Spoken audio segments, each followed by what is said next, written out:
everyone, how's it going? Most of my videos lately have been focused on getting out, trying to find wildlife to observe and photograph, taking you along on those adventures with me. This week's video, I wanted to focus on some tips and techniques, some things that you can do to improve your own photography. These will be applicable to really any type of photography, but they'll especially be useful with wildlife photography. So without any of my normal ramblings, let's jump right over those and just jump right into it. We've established in previous videos that wildlife photography is difficult. Not only do we have to get out into these vast open expanses and just find wildlife to photograph, but once you find an animal to photograph, rarely does it do what you want it to do. We have to deal with ever-changing weather conditions, lighting, cluttered landscapes and terrain when we're photographing those animals, and it's just difficult. Wildlife photography, in my opinion, is one of the most difficult types of photography there is. So in this week's video, I wanted to talk about some techniques that you can use specifically in a cluttered, busy landscape. Let's talk framing and how you can use it in wildlife photography and some different types of framing that I like to use in my own photography to make more engaging images to look at. Framing a subject is one of the best ways you can direct a viewer's attention to a specific point within your image. There are multiple ways that I personally like to frame subjects when photographing wildlife. The most basic being using rocks, trees, branches, or other landscape features. This is a wonderful way to turn a cluttered landscape into an asset. By using these features, again, you can direct a viewer's attention to a specific point within your image. Let's look at some examples. While photographing black bears a couple of autumns ago, I quickly realized I had some great opportunities to frame my subjects using the trees they were foraging for berries in. Rather than limit my photo opportunities because the bears were in such thick vegetation, I looked for opportunities to frame my subjects and try to create compelling images.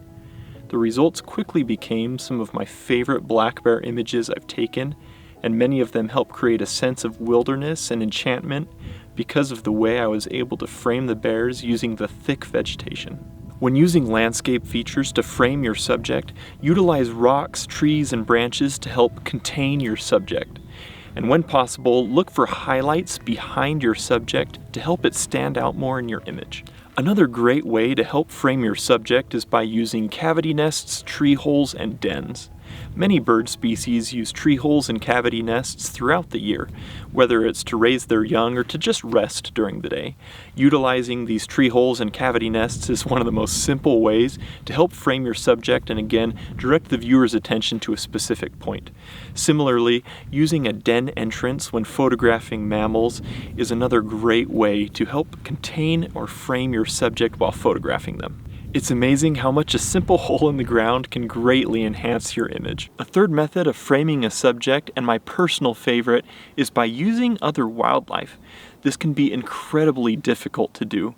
Wildlife rarely cooperate in the way that we want them to, and when you're dealing with multiple animals within a single frame, it can be really hard to get things to line up just perfectly. But if you're able to do this as a photographer, it can be incredibly gratifying. So try to frame your subject by using other animals, and remember that the subject that you're framing does not need to be your primary subject. With all the complexities that come along with wildlife photography, a cluttered landscape doesn't need to be one of them. So next time you're out photographing an animal and it's playing hard to get behind some rocks, a bush, or some branches, use that to your advantage to create some unique and intriguing images. I would love to hear from you guys. Are these techniques that you use in your own photography, or do you use different techniques to frame a subject when photographing it?